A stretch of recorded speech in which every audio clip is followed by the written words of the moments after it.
Hello friends, मैं अभी आपको बहुत इम्पॉर्टेंट बात बताने जा रही हूँ जो कि रिलेटेड है इनकम टैक्स के।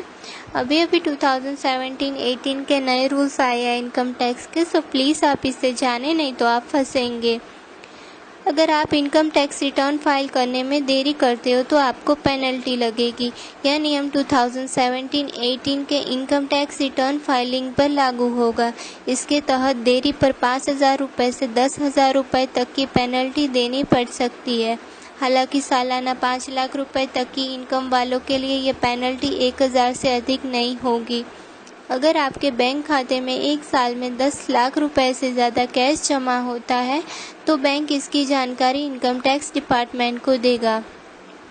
यदि आप 2 लाख रुपए से ज़्यादा की कोई भी सेवा लेते हैं या देते हैं तो भी इसकी जानकारी आयकर विभाग को देनी होगी। यदि किसी के करंट अकाउंट में एक साल के अंदर 50 लाख रुपए या इससे ज़्यादा की जमा या विड्रॉल होता है तो इसकी जानकारी आईटी डिपार्टमेंट को देनी होगी। अगर कोई व्यक्ति शेयर, म्यूचुअल फंड, बॉन्ड आदि में एक साल में 10 लाख रुपए से ज़्यादा का निवेश करता है तो भी इसकी जानकारी आईटी डिपार्टमेंट को देनी होगी। एफडी के लिए लिमिट 10 लाख रुपए तक की तय की गई है। एफडी के रिन्यूअल पर आयकर विभाग का यह नियम लागू नहीं होगा। क्रेडिट कार्ड से या दूसरे मीडियम से बिल पेमेंट में 1 लाख और 10 लाख से ज़्यादा पेमेंट हुआ तो आईटी डिपार्टमेंट को पता चल जाएगा। 10 लाख रुपए या इससे ज़्यादा कैश से बैंक ड्राफ्ट बनवाने पर बैंक इसकी जानकारी सरकार को देगा।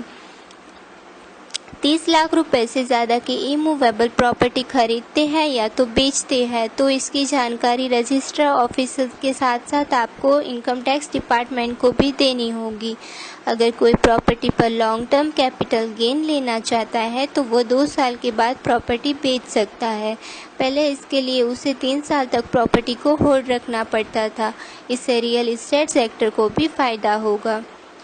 थैंक यू गाइस, ये वीडियो देखने के लिए प्लीज़ इसे लाइक, शेयर और सब्सक्राइब करना ना भूलें। Thank you so much.